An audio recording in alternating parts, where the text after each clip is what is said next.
everyone, welcome to Jeevans of Thought YouTube channel. In this video, we are going to discuss how do political parties contribute to India's foreign policy making. We know the center-state relations and their politics has been a powerful force in shaping India's foreign policy. As we know, in economic growth of India is increasing rapidly, which is influencing the regional parties. Regional parties and national parties gaining increasing power due to numerous transformations over the last decade. Another important dimension of Indian democracy is the government is dominated by sometimes one political party, sometimes two political party, and sometimes also many political parties. If we will take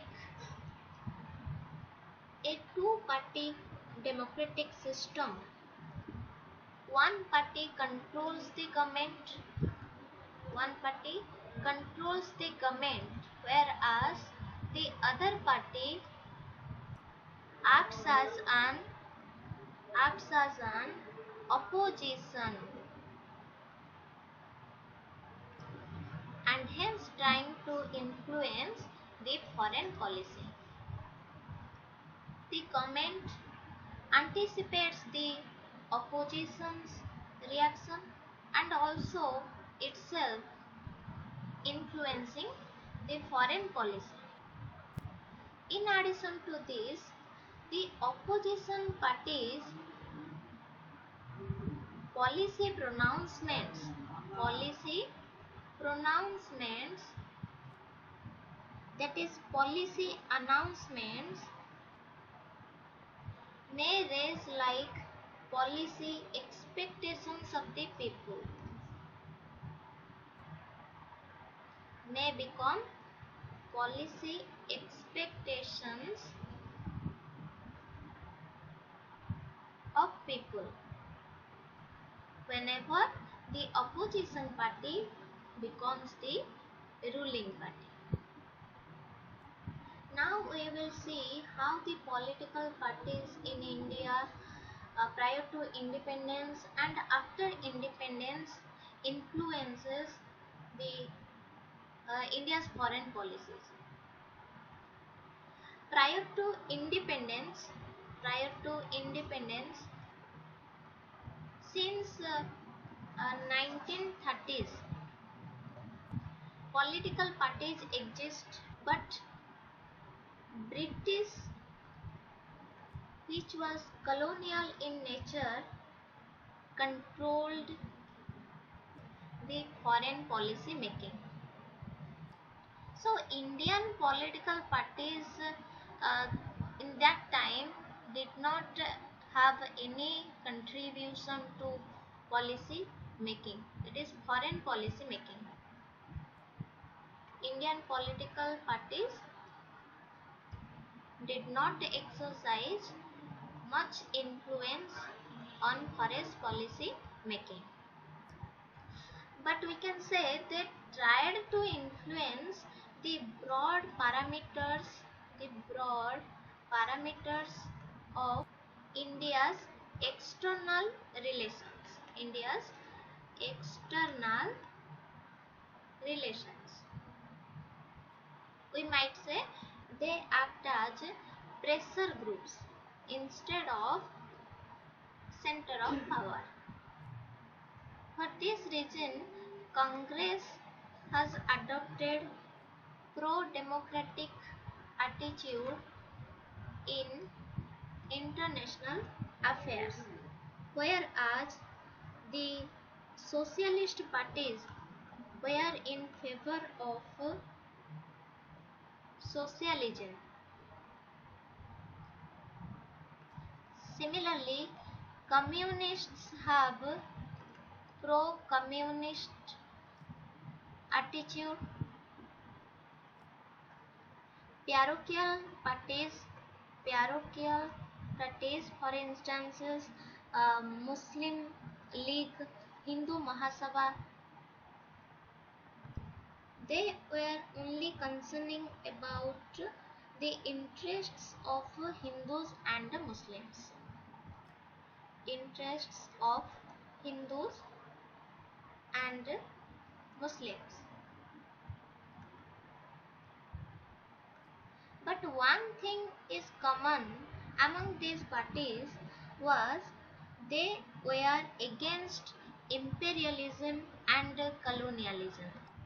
Against imperialism and colonialism, and they opposed European control over Asia, and they also opposed the British policy,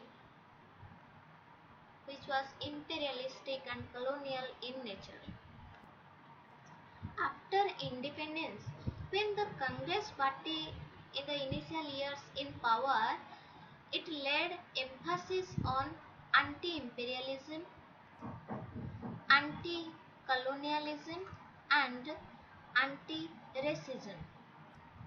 Anti-imperialism, anti-colonialism and anti-racism.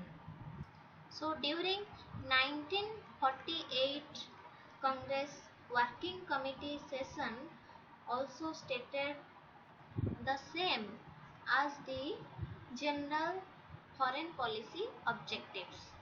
The principles which have guided the Congress in the past years are promotion of world peace, promotion of world peace, freedom of all nations, freedom of all nations, racial equality, racial equality, then ending of imperialism and colonialism, ending of imperialism and colonialism. These are the principles which have guided the Congress. Along with it, foreign policy of India wants to maintain friendly and cooperative relations with all the nations to avoid military and similar alliances uses, because they tend to divide up the world in rival groups, and they also hamper the world peace. So India wants to maintain the friendly and cooperative relations with all the nations. Another principle was the Congress also wants India should continue to function as a member state of UN, United Nations, while cooperating with other states with maintaining the peace and freedom. Until 1980s, these principles have guided the Congress party. We know Congress have dominated the Indian central government from 1947 to 1977 and 1980 to 1986, basing on its party consent, it has guided the foreign policy matters. As we know, the first non-Congress government, that is Janata Party government, formed at the center in 1977 under the leadership of Moraji Desai. When Moraji Desai was in opposition, he always criticized the policy of non-alignment, but When he came to power, he did not make any change in its foreign policy. Rather, he added the word genuine before non alignment. Before non alignment, he added the word genuine and followed the policy foreign matters as set by the Congress. Then, in 1991, when BJP, Bharatiya Janata Party, came to power as a main party in the National Democratic Alliance with other 12 allies. National agenda produced by this alliance promised to establish National Security Council. BJP, along with its predecessor John Sung, in their election manifesto, stated that if it comes to power, it would give Indian forces nuclear teeth. That means a nation possessing nuclear weapons as an instrument of national security.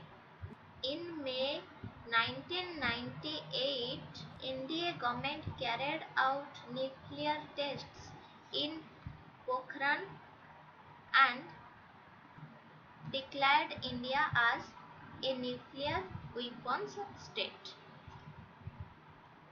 Political parties also play an important role creating public opinion in favor of a particular foreign policy. So, to sum up, we can say political parties are primarily interested in capturing power. So, parties use their own success in managing the foreign affairs and issues in electoral campaign. But with certain exception, no elections are won or lost by a political party because of its advocacy of a foreign policy issue. I hope this video is very helpful to you.